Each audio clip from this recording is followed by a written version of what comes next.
Mas isto é o que foi dito pelo profeta Joel. Nos últimos dias acontecerá, diz Deus, que do meu espírito derramarei sobre toda a carne, e os vossos filhos e as vossas filhas profetizarão, os vossos jovens terão visões, e os vossos velhos sonharão sonhos.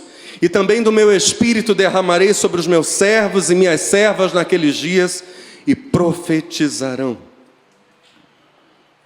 Este é o terceiro domingo em que examinamos estas coisas, o tema da profecia. E mais uma vez nos deparamos com este poderoso chamado de Deus para nós, que é sermos sua boca do Senhor nesta geração, vivendo a partir da palavra de Deus e ensinando a outros viverem dessa mesma palavra. Diga comigo, boca de Deus para a nossa geração.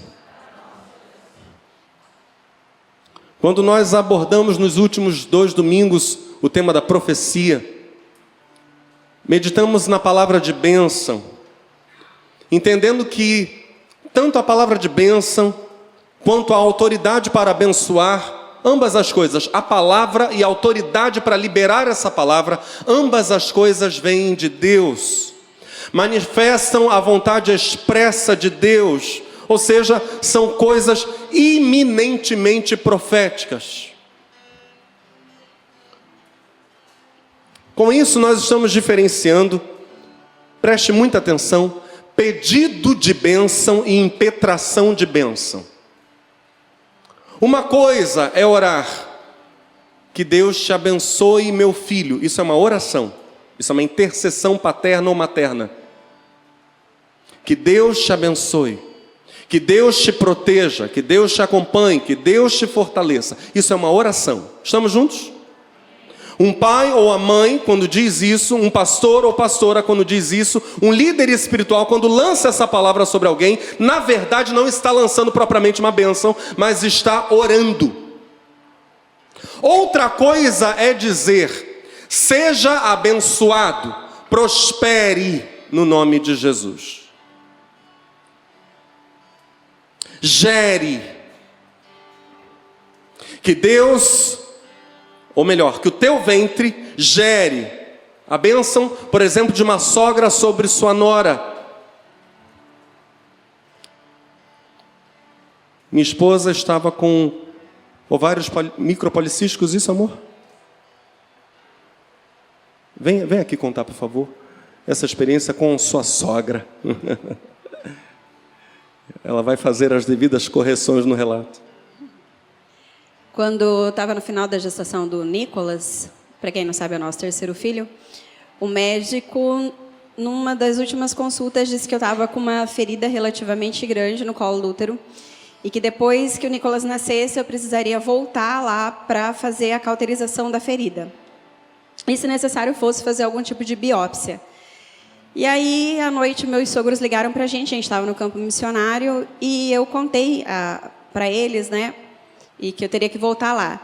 E aí, imediatamente, a minha sogra falou assim, que eu não voltaria lá, depois do nascimento do Nicolas, para fazer a cauterização, porque o Senhor me curaria daquela ferida no colo do útero. E aí, o Nicolas nasceu. Quando eu voltei para a consulta normal, né, de rotina, depois do parto, o médico examinou, e aí eu falei assim, olha, antes do médico examinar, eu falei assim, olha, inclusive, eu estou com uma recomendação, que eu estou com uma ferida no colo do útero. Ele examinou, quando terminou de examinar, terminou a consulta, ele falou assim, olha, mãe, realmente, tem uma cicatriz no colo do seu útero, mas não uma ferida. Vamos dar um aplauso a Jesus? Ele cura! Aleluia! Mamãe não lançou uma oração. Enquanto minha esposa contava da ferida, mamãe orava. Mamãe já lançou a palavra de bênção. Não será assim, será assim. Jesus vai te curar. Uma coisa é dizer que Deus te abençoe, e isso é válido, evidentemente é válido, e vamos ver isso agora. Outra coisa é dizer, prospere agora, seja curado agora, em nome de Jesus. A primeira afirmação, que Deus te abençoe, deve ser entendida como pedido, como intercessão. Coisa que os pais normalmente fazem sobre seus filhos. Eles dizem, Deus te abençoe, intercedendo por pessoas, no caso os filhos, que lhes foram confiadas. Quando verdadeiros pastores fazem isso sobre a vida do rebanho, individualmente ou em grupo, igualmente estão intercedendo por aqueles que lhes foram confiados. A intercessão pode ser tanto individual quanto coletiva. Ela ocorre coletivamente, por exemplo, quando a igreja ora por uma cidade. Pibaua, por exemplo, orando por Aquidauana. Quando uma igreja ora por um povo, intercessão coletiva. Que Deus abençoe Aquidauana. Que nossa terra seja conhecida como terra deleitosa, terra de avivamento. O segundo caso, quando uma autoridade espiritual, seja nosso pai, seja nossa mãe, sejam nossos líderes, nossos pastores, diz, prospera, ser curado em nome de Jesus, isso é uma impetração, é o próprio lançamento da bênção sobre a vida de alguém. Normalmente, isso ocorre depois de já ter havido a intercessão. E nem sempre essa intercessão é verbalizada, é falada. Por vezes ela acontece somente no espírito. Minha esposa não ouviu a oração de mamãe, mas Jesus ouviu. Enquanto minha esposa falava da ferida, mamãe orava. E depois que ela contou o que iria fazer, mamãe já impetrou a bênção. Não será assim, o Senhor te curará.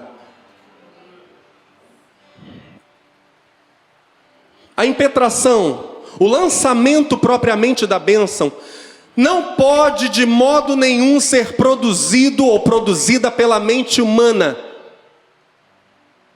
Se a impetração for produção da mente, ela é ilegítima e corre o risco de não ter nenhuma força espiritual. Porque a mente humana não tem poder para salvar, para curar, para libertar, não tem esse poder. Outro detalhe importante para nós observarmos sobre a palavra profética, porque a impetração de bênção é uma manifestação profética, é o seguinte: a impetração precisa ser recebida com fé. A Bíblia apresenta para nós inúmeros casos de impetração de bênção, e quando esses casos ocorrem, eles não podem ser entendidos como intercessão, eles já são a fase seguinte. Talvez se nós guardássemos só essa parte da mensagem, nós já seríamos extremamente abençoados. Não se pode confundir o lançamento da bênção com o pedido para que ela venha, porque o lançamento da bênção demonstra que ela já chegou. A igreja está aí? Uma coisa é a impetração, outra coisa é a intercessão. Impetração precisa ser recebida com fé. Não pode ser entendida como intercessão, como pedido de bênção. Isso seria uma forma de incredulidade diante da palavra profética. É preciso crermos que Deus hoje libera sobre nós palavras abençoadoras. É preciso julgar a impetração e recebê-la é crer. Atos 14, por exemplo, apresenta para nós uma sequência que envolve necessariamente intercessão, fé e liberação de bênção. Leio a partir do verso 8. Na cidade de Listra havia um homem que estava sempre sentado porque era aleijado dos pés. Ele havia nascido aleijado e nunca tinha andado. Esse homem ouviu as palavras de Paulo. Esse homem fez o quê? Ouviu as palavras de Paulo. Na continuação do texto, eu não vou ler essa parte do texto, é dito para nós que Paulo pregava o Evangelho. Nesse mesmo capítulo 14 de Atos. Prossigo na leitura. Esse homem ouviu as palavras de Paulo e Paulo viu que? Diga comigo, Paulo viu. E Paulo viu crer ele cria que podia ser curado. Eu estava olhando para esse texto, um texto por demais conhecido, e percebendo algo muito simples. Há muita coisa implicada nessa expressão, Paulo viu. Paulo viu significa, no mínimo, 3 coisas. Primeiro, a situação daquele homem aleijado desde o nascimento, que nunca tinha andado, a situação daquele homem chamou a atenção de Paulo, que por sua vez se condoeu. Paulo teve compaixão daquele homem. Paulo viu. Em segundo lugar, Paulo viu significa que Paulo, condoído, conversou com o Senhor sobre aquele homem, porque Paulo era um homem que andava em oração. Ele mesmo diz mais de uma vez, orando em todo o tempo. Paulo vê, Paulo se condói, Paulo, como homem de Deus, necessariamente conversa com Deus. E em terceiro e último lugar, a voz do Senhor, ou o impulso do Senhor, voz compreensível, voz claramente perceptível, ou um impulso, um ímpeto do Espírito Santo. O impulso do Senhor, uma dessas duas coisas, ou a palavra ou o impulso, tomou posse de Paulo. A continuação do texto diz assim: Paulo viu que ele cria que podia ser curado. Paulo não era adivinho, Paulo era apóstolo. Ele viu porque ele orou. Ele viu porque ele estava ligado com Deus. E quis ver porque se condoeu. Ele se condoeu, viu e ouviu. E aí o texto diz: então olhou firmemente para ele. Paulo fixa o olhar naquele homem. Olha para o homem, vê que o homem tem fé para ser curado. Olha fixamente para ele e Paulo dá um berro. Paulo é tomado no impulso, ele fala em voz alta ou grita: levante-se de pé! A Bíblia diz: o homem pulou. Eu não sei se ele pulou por susto ou ele pulou no estilo é pra já. Era isso que eu estava esperando. O texto diz: o homem pulou de pé e começou a andar. E aí a continuação do texto é uma arruaça total, porque o homem vai fazer uma festa de glorificação ao Senhor.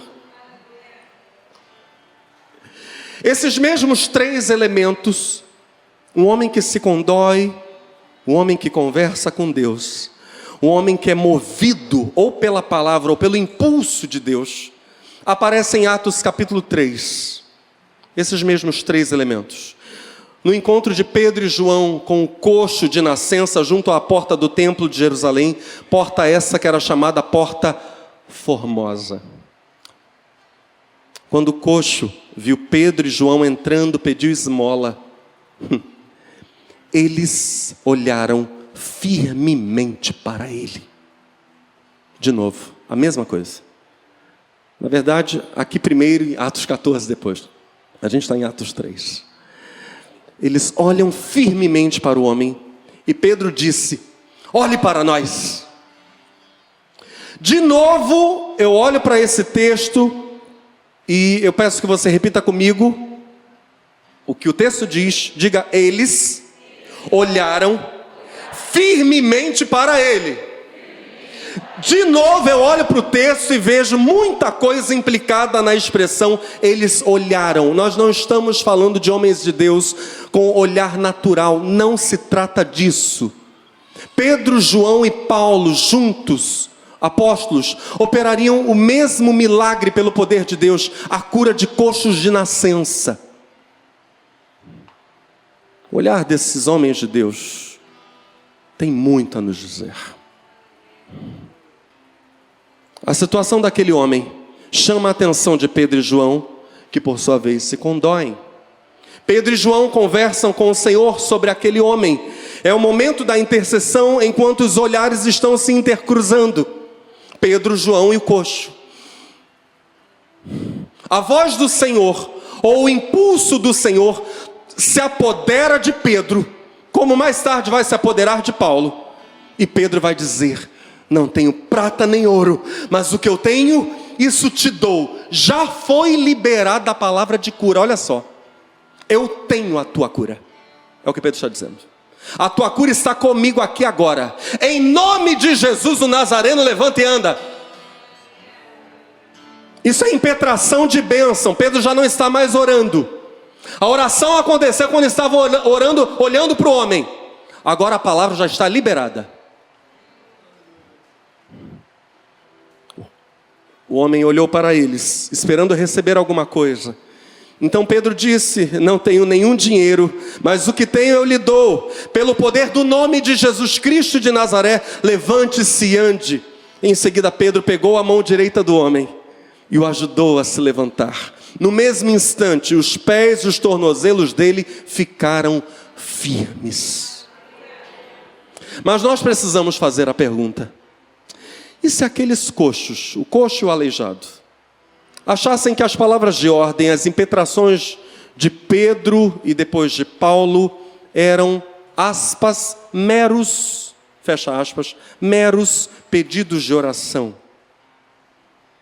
que os apóstolos estavam fazendo a Deus, e não tratassem aquelas palavras de ordem como respostas, como impetrações, não recebessem aquelas palavras como a própria liberação já da palavra curadora de Deus. Obedece isso que você estará curado. E se esses homens tratassem as palavras de impetração de bênção como meros pedidos de oração, talvez eles morressem coxos, talvez eles nunca tivessem andado. A impetração precisa ser recebida com fé, com um vigoroso amém, ou com ações de fé instantâneas, de modo que a pessoa que recebeu a palavra demonstre crer na palavra de bênção que veio diretamente de Deus.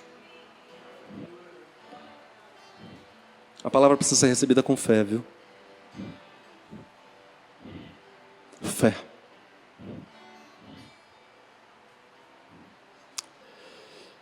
Além de diferenciarmos o pedido de bênção, a súplica pela bênção, que por vezes não acontece diante dos olhos humanos, é apenas algo que se desenrola entre espírito de homem e mulher de Deus e Deus.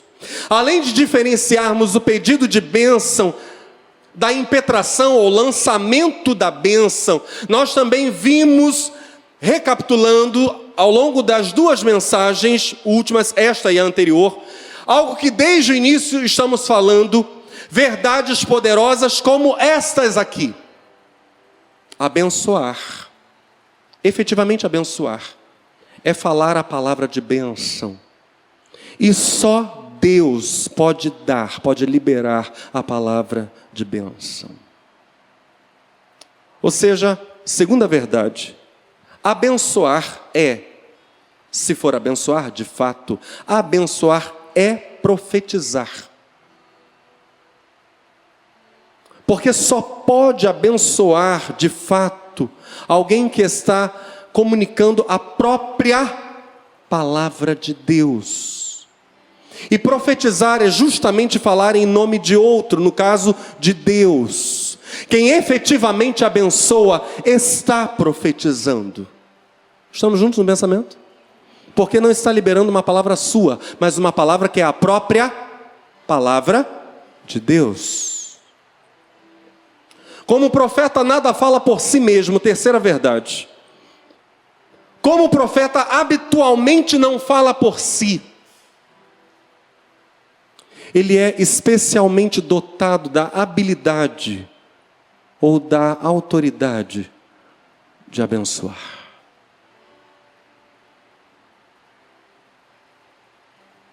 Profetas são homens treinados nisso. Recapitula esses 3 pontos para podermos avançar. Abençoar é falar palavra de bênção, e apenas Deus pode efetivamente liberar a palavra de bênção. Abençoar de fato é profetizar, pois eu só posso abençoar de fato liberando ou comunicando a própria palavra de Deus. Eu falo em nome de outro, eu falo em nome de Deus. Terceira verdade, como o profeta nada fala por si mesmo, ele é especialmente dotado da habilidade, da autoridade de abençoar. Nós começamos a ver a bênção de Moisés sobre Israel. Moisés, homem de Deus, pouco antes de morrer, proclama as palavras de Deus para a nação de Israel. Moisés estava, portanto, profetizando. Antes de prosseguirmos na bênção de Moisés propriamente dita, precisamos lembrar que o Novo Testamento atribui a bênção de Moisés, de modo indireto, é claro, mas o Novo Testamento atribui a bênção de Moisés a toda a igreja. Primeiro porque o Novo Testamento afirma que pela fé em Jesus, o crente, aquele que crê em Jesus, que segue as palavras de Jesus, que honra Jesus Cristo como Senhor. O crente, no dizer do Novo Testamento, esse é o verdadeiro judeu. Isso faz da igreja, efetivamente, o Israel de Deus. Romanos 2, a partir do verso 28 diz, portanto, não é legítimo judeu quem simplesmente o é exteriormente.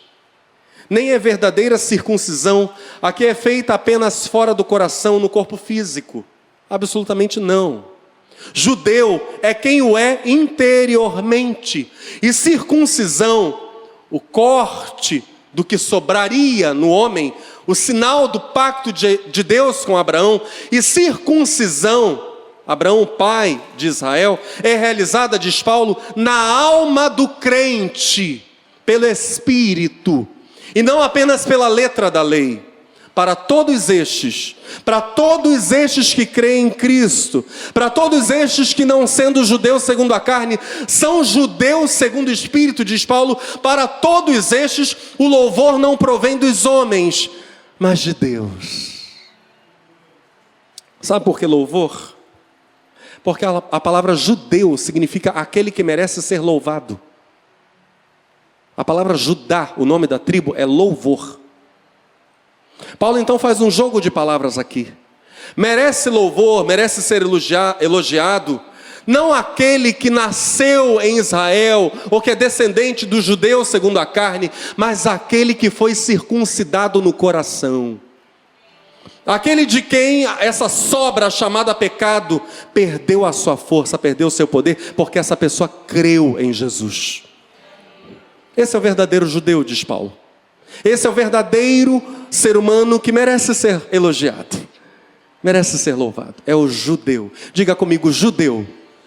Aquele que merece ser louvado. Efésios capítulo 2, Paulo prossegue no mesmo pensamento. Lembrem que vocês, os não-judeus, a partir do verso 11, eram chamados de incircuncidados pelos judeus. Era um povo fora da aliança de Abraão, Isaque e Jacó. Eu volto à leitura. Lembrem que vocês, os não-judeus, eram chamados de incircuncidados pelos judeus, que chamam a si mesmos de circuncidados por praticar a circuncisão. Lembrem do que vocês eram no passado. Naquele tempo, vocês estavam separados de Cristo. Diga comigo, éramos. Paulo prossegue, eram estrangeiros e não pertenciam ao povo escolhido de Deus, não tinham parte nas suas alianças que eram baseadas nas promessas de Deus para o seu povo, e neste mundo viviam sem esperança e sem Deus. Mas agora, unidos com Cristo Jesus, vocês que estavam longe de Deus foram trazidos para perto dele pela morte de Cristo na cruz. Pois foi Cristo quem nos trouxe a paz, tornando os judeus e os não-judeus um só povo. Por meio do sacrifício do seu corpo, ele derrubou o muro de inimizade que separava os judeus dos não-judeus. Ele acabou com a lei, juntamente com os seus mandamentos e regulamentos, e dos dois povos formou um só povo, novo e unido com ele. Foi assim que ele trouxe a paz. Pela sua morte na cruz, Cristo destruiu a inimizade que havia entre os dois povos. Por meio da cruz, ele os uniu em um só corpo e os levou de volta para Deus. Assim Cristo veio e anunciou a todos boa notícia de paz, tanto a vocês, os não-judeus, que estavam longe de Deus, como aos judeus que estavam perto dele. É por meio de Cristo que todos nós, judeus e não-judeus, podemos ir, pelo poder de um só Espírito, até a presença do Pai. Portanto, vocês, os não-judeus, não são mais estrangeiros, nem visitantes. Agora, vocês são cidadãos que pertencem ao povo de Deus e são membros da família dele. Meus irmãos, não há nenhuma distinção entre os povos. É o que Paulo está dizendo aqui. Zero distinção. Deus não reconhece distinção mais. Em segundo lugar, a bênção de Moisés é nossa, porque além de dizer que o verdadeiro judeu é aquele que crê em Cristo Jesus, não aquele que o é de nascimento, segundo a carne, o Novo Testamento também afirma que toda a sorte de bênçãos que há em Cristo, e o Novo Testamento afirma isso categoricamente, toda a sorte de bênçãos que há em Cristo são da igreja. Todas elas. Bendito seja o Deus e Pai de nosso Senhor Jesus Cristo, que nos abençoou com todas as bênçãos espirituais nas regiões celestiais em Cristo. Efésios capítulo 1, verso 3.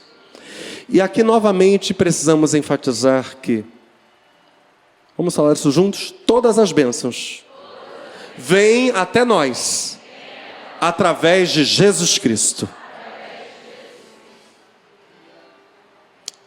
Não é por meio de outra pessoa, não é outro percurso que as bênçãos tomam. O único percurso que as bênçãos tomam para chegarem até nós chama-se Jesus Cristo. Mas também é preciso enfatizar que, diga comigo, através de Jesus Cristo, vem até nós todas as bênçãos. Precisamos enfatizar isso tudo. Todas as bênçãos vêm até nós através de uma única pessoa. Quem? E através de Jesus Cristo vêm até nós quais bênçãos? Todas. É isso que Paulo está dizendo em Efésios capítulo 1, verso 3. Precisamos lembrar também que muitas bênçãos só podem ser recebidas quando há fé. Obviamente, a fé não é imprescindível, ela não é necessária. Olha só que interessante, a fé não é necessária para o alcance de todas as bênçãos. Isso é óbvio. Existem inúmeras bênçãos que não decorrem de fé.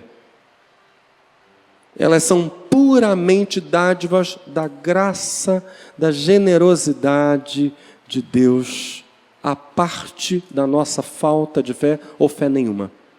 Pouca fé ou fé nenhuma. Exemplos evidentes disso. O sol nasce para quem nem crê na existência de Deus?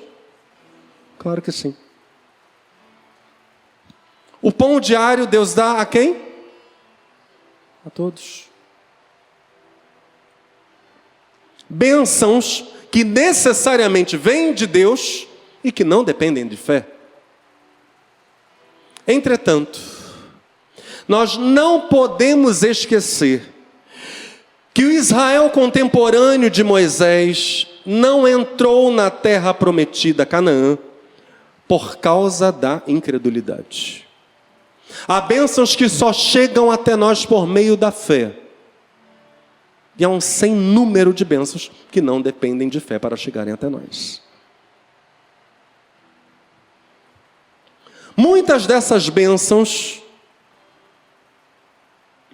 essas bênçãos que vêm à vida da pessoa crente, emanam de Cristo, vêm de Cristo para nós, por um curso humano, por um meio humano, divinamente definido, vem através de autoridades que Deus colocou em nossas vidas com o propósito de nos abençoar.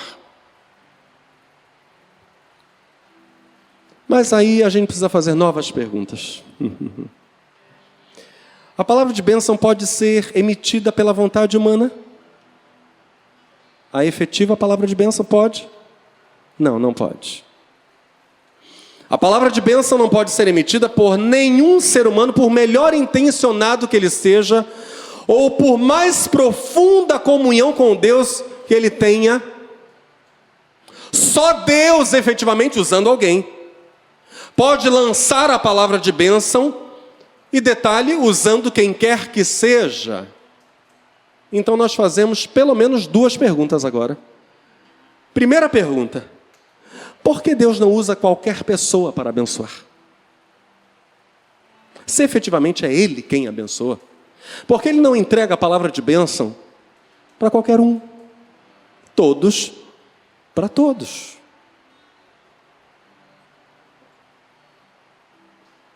Por que Deus não usa qualquer pessoa para liberar a palavra dele? Porque o que importa, na verdade, é ele ter falado uma palavra.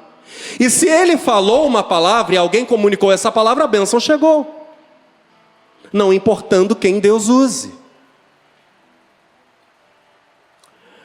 A resposta a essa questão é da mais elevada importância.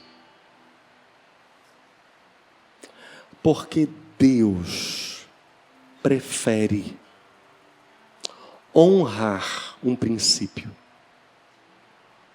O princípio da autoridade.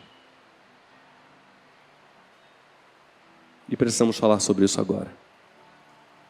Os pais que abençoam seus filhos, pastores que abençoam o rebanho de Deus, profetas que abençoam o povo, que abençoam reis. Deus prefere honrar o princípio da autoridade.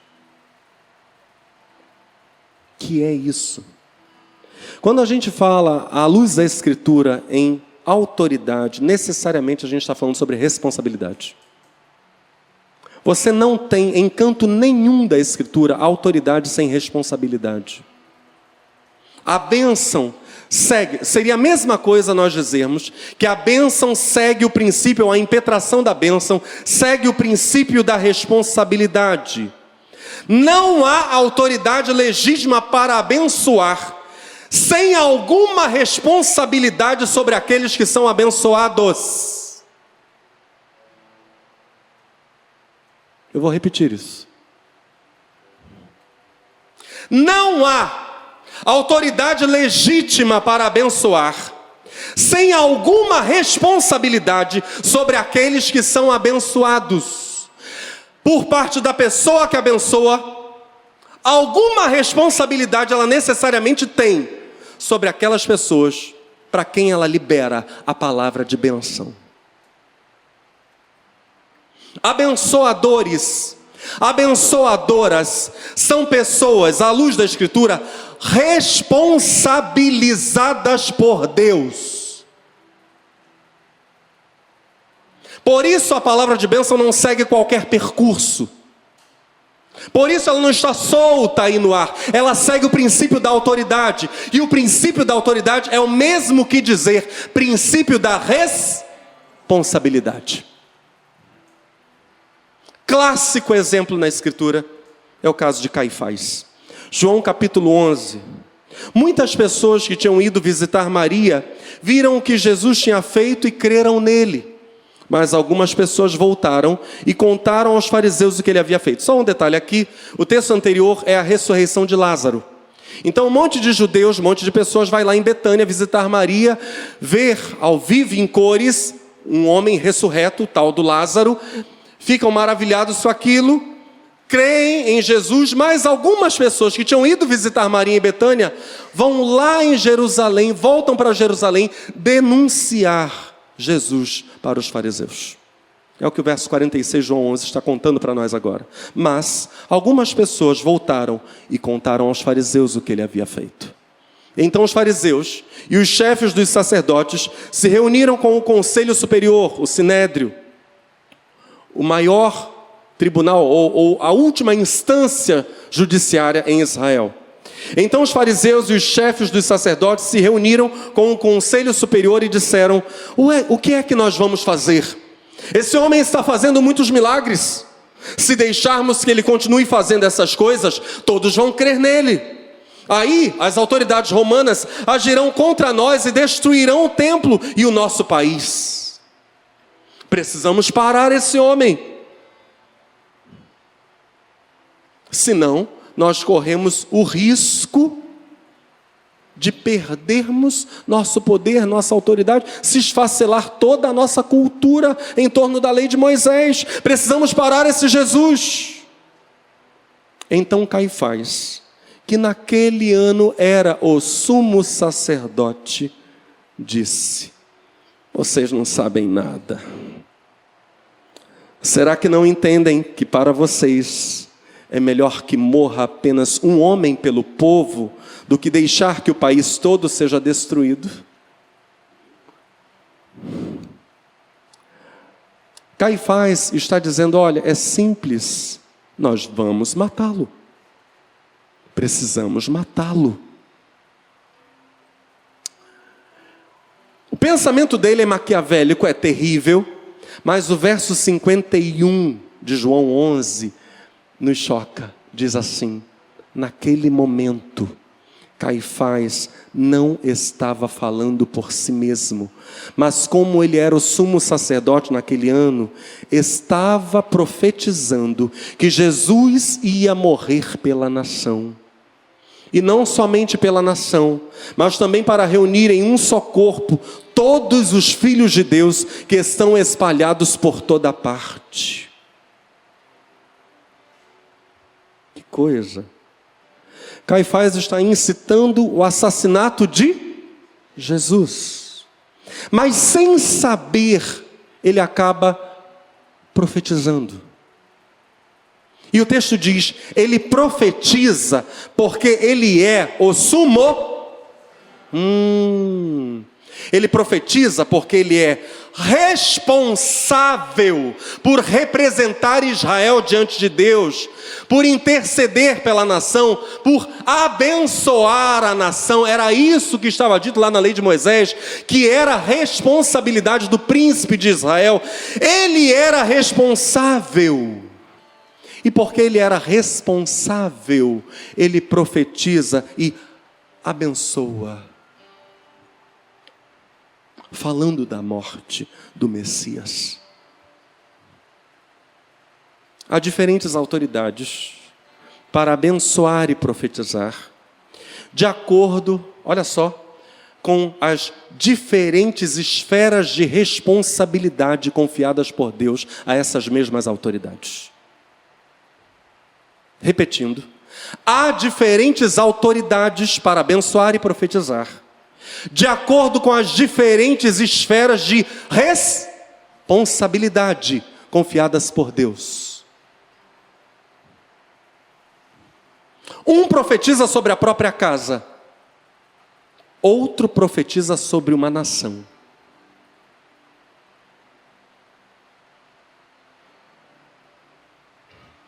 Por isso o Novo Testamento irá dizer que os dons devem ser exercidos de acordo com a medida da fé que Deus confiou a cada um. Cada um é responsabilizado num nível. E de acordo com esse nível de responsabilização, exerce a autoridade de abençoar e de profetizar. Estamos juntos? Em 2013, um periódico chamado Verbo News publicou uma reportagem intitulada Evangelistas alertam que o avivamento final está próximo. É notável naquela reportagem o nível de responsabilidade desses grandes abençoadores. Ele cita aqui homens sérios, muito sérios.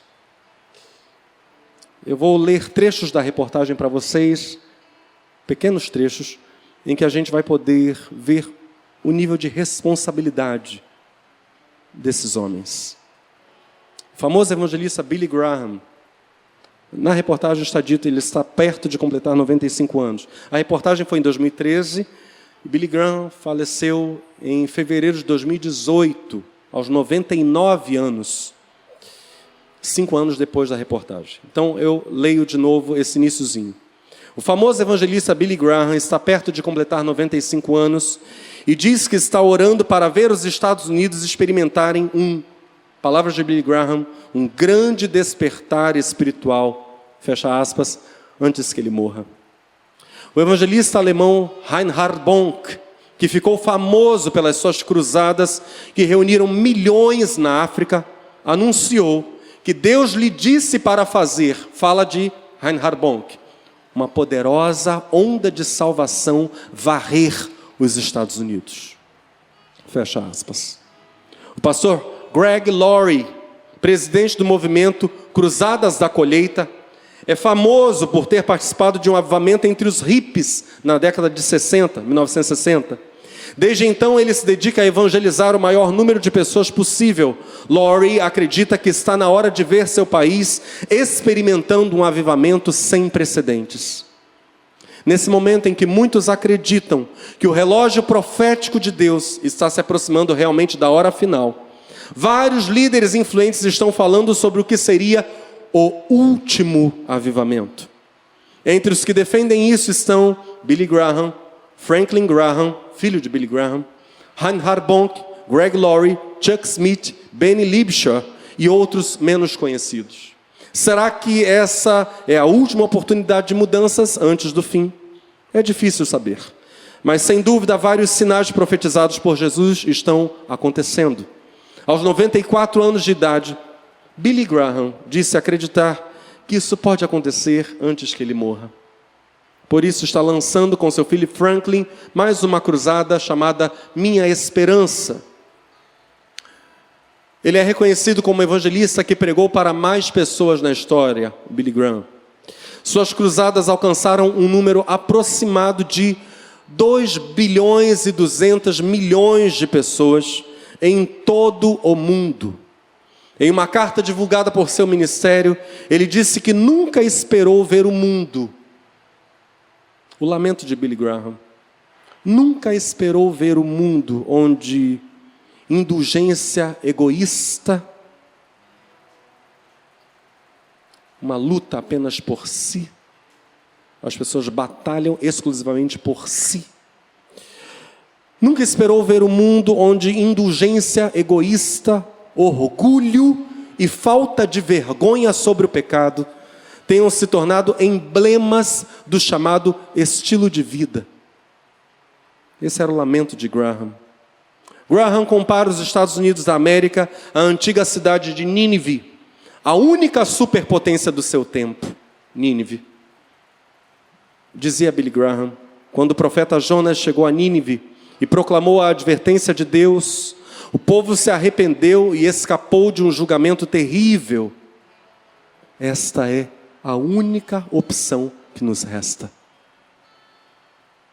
Greg Laurie vai comentar a fala de Graham, dizendo, eu acho que é uma descrição apropriada. Em muitos aspectos a situação é a mesma. A maldade de Nínive era tão grande que Deus disse que ela chegou até o céu. Eu acredito, disse Greg Laurie, eu acredito que o mundo está chegando a tal estado.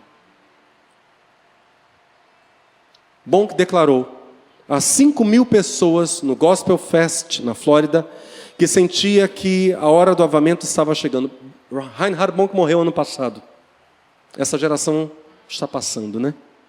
O pregador alemão, durante décadas, fez gigantescas campanhas evangelísticas no continente africano. Eu já mostrei imagens aqui para vocês de Bonk na África, ministrando, e em uma noite, se entregando a Cristo, 1.600.000 pessoas. Realmente foram gigantescas as campanhas evangelísticas na África, guiadas por Bonk, dirigidas por Bonk.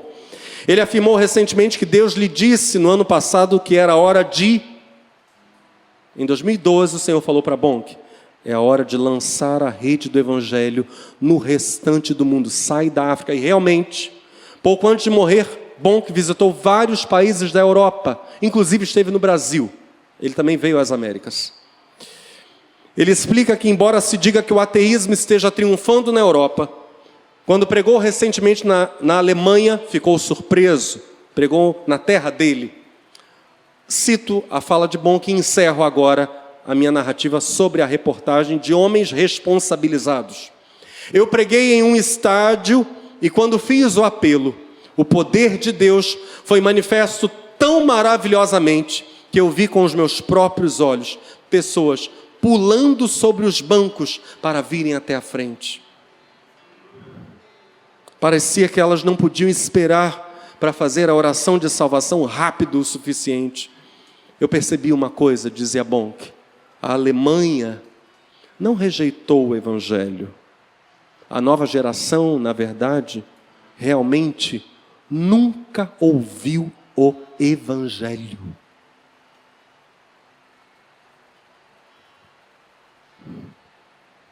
Homens responsabilizados. E por causa disso investidos de grande autoridade. Autoridade para alterarem a história de nações. Profetizarem sobre as nações. Se nós parássemos nesse ponto da mensagem,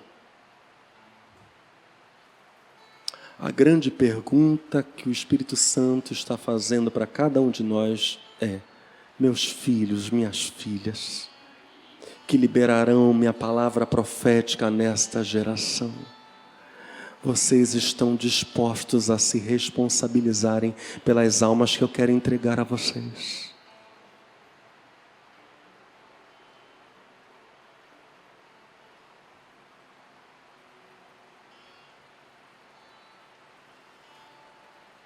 Vossos filhos e vossas filhas?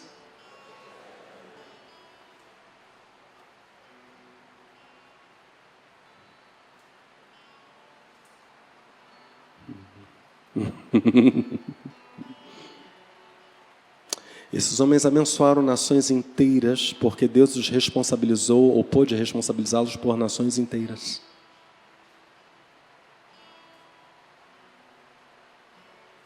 Não significa que eles sabiam o que Deus faria.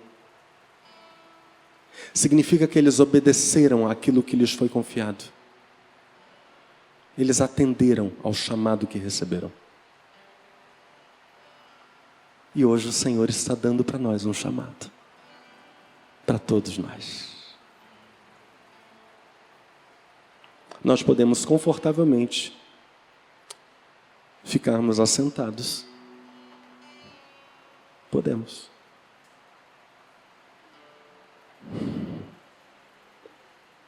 Ou podemos nos responsabilizar diante de Deus, dizendo: Senhor, eis-me aqui.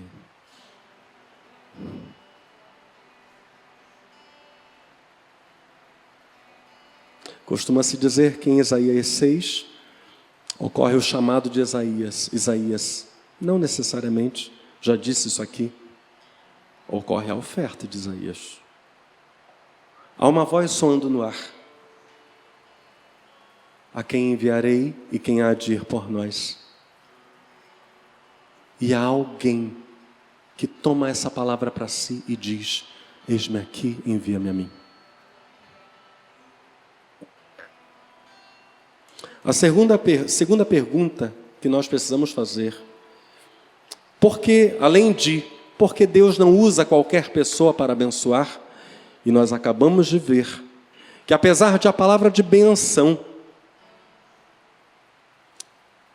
ser apenas dada por Deus, ela é apenas palavra divina. Não é qualquer um que pode sair por aí abençoando, porque há um princípio de autoridade que é o mesmo que dizer um princípio de responsabilidade, e a palavra de autoridade, a palavra abençoadora passa por aí. Abençoar é ser feito responsável. Mas nós também precisamos fazer esta pergunta: para que serve a autoridade espiritual, por exemplo, do profeta? se ela não pode ser usada livremente nem por ele, profeta? Sequer para abençoar alguém. Para quem então serve a autoridade? Afinal de contas, existe essa tal coisa chamada autoridade? Porque se eu só posso lançar a palavra de bênção se Deus já a liberou, então o que é essa autoridade? Autoridade é a responsabilidade. Ela é o encargo.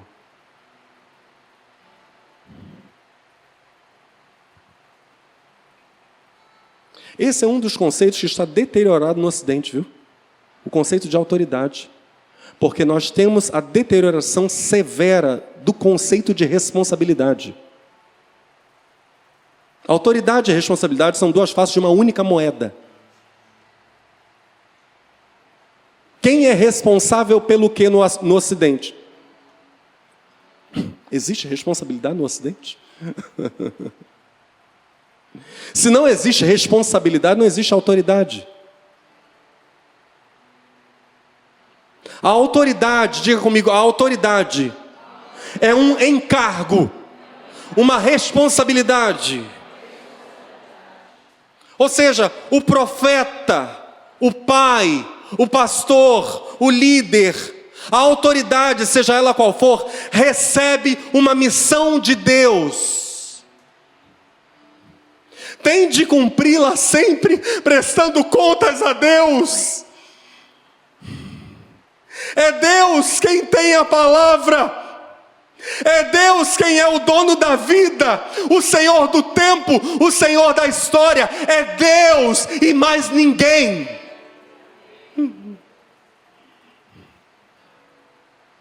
A autoridade é encargo, é fardo, diz Paulo.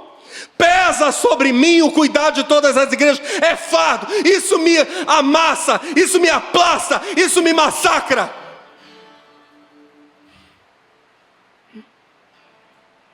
Por isso Paulo diz: o que eu falo, falo pela autoridade do Senhor. Entenda bem. Responsabilidade é mordomia, é serviço para Deus diante de Deus. Nenhum profeta está conformado, nenhum profeta é um homem do momento, nenhum profeta é a face que concorda com o status quo, nenhum profeta é um homem do povo no sentido de ser mais uma voz. Não é isso. Nunca foi e nunca será coisa assim. Ele é responsável. Ele é servo de Deus. Diante de Deus. Deus é a fonte permanente de toda autoridade legítima. No exato momento em que Deus deixar de ser a fonte, sua voz passa a não ser ouvida, e o povo perece, diz Provérbios, por falta de profecia, perece na sua ignorância. Quando não há profecia, o povo se corrompe. É o que diz Provérbios. Não há mais autoridade legítima.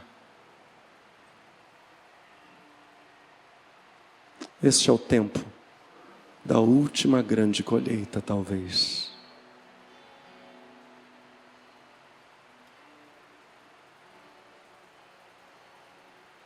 Os nossos dias estão entre os mais sombrios da história. E vai piorar.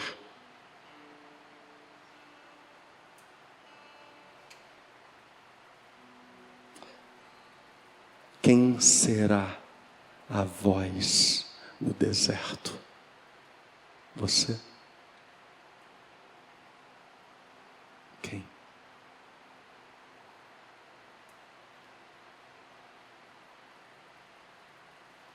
Há pessoas que não estão entendendo esta mensagem.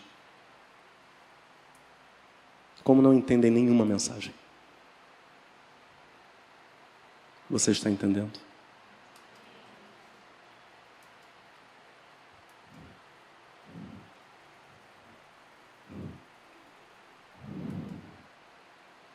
É chegada a última hora. Vossos filhos e vossas filhas profetizarão. Vossos mancebos terão visões. Vossos velhos sonharão sonhos. Até sobre os servos e sobre as servas derramarei do meu espírito naquele dia. E profetizarão. Mostrarei sinais no sol, na lua e nas estrelas. Sangue, fogo e colunas de fumaça. E todo aquele que invocar o nome do Senhor será salvo. Ouça.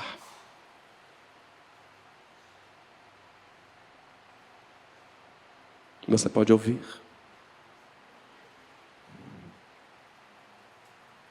Eu comento com minha esposa. Poucas coisas me deixam tão aterrorizados quanto pessoas que passam anos dentro da igreja e nunca ouvem Deus. Os ouvidos delas estão tapados. Elas não conseguem ouvir. Nem mesmo se um anjo do céu viesse, aterrissasse aqui no nosso meio, elas não entenderiam. Porque o coração delas está endurecido. O seu está. Ou você tem um coração sensível ao Espírito de Deus.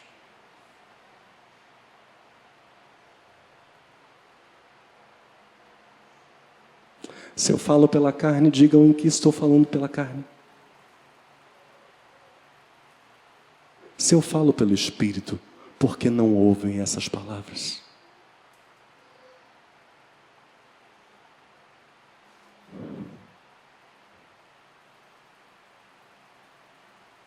Você ouve?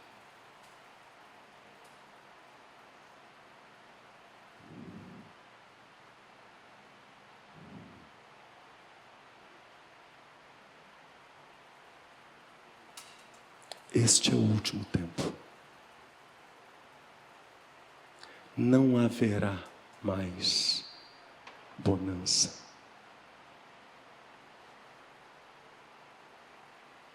Nuvens escuras cobrem o céu. E uma grande tempestade se forma,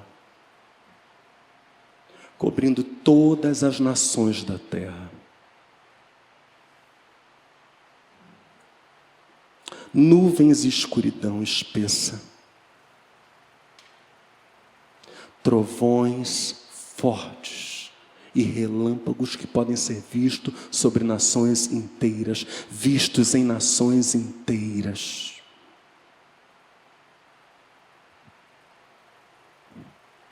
Fenômenos naturais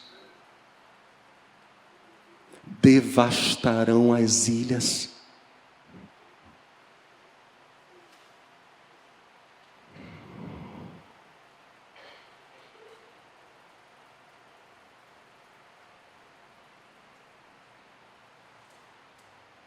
Muitos não conseguirão voltar. Eles não voltarão, porque serão ceifados sem que haja tempo.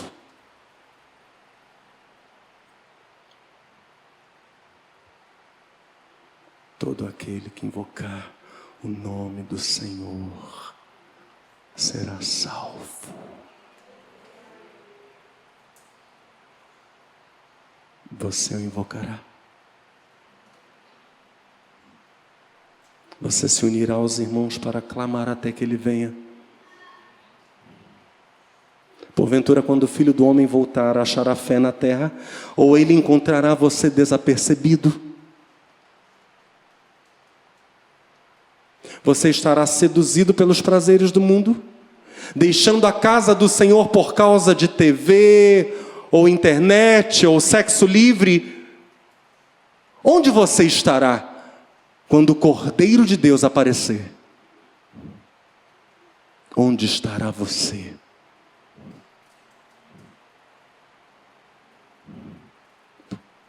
Ele virá. Ele virá sobre as nuvens do céu, com poder e grande glória, tomando vingança daqueles que desobedecem o evangelho de seu Pai. Ele virá, como um relâmpago que sai do Oriente e se mostra no Ocidente. Todo olho verá, mesmo os cegos o verão. Os coxos se porão de pé para saudá-lo, e toda a carne tremerá da glória do Senhor.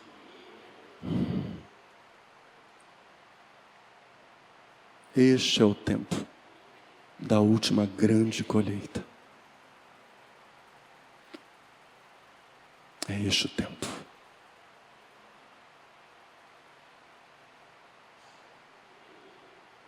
Por favor, fique de pé no seu lugar.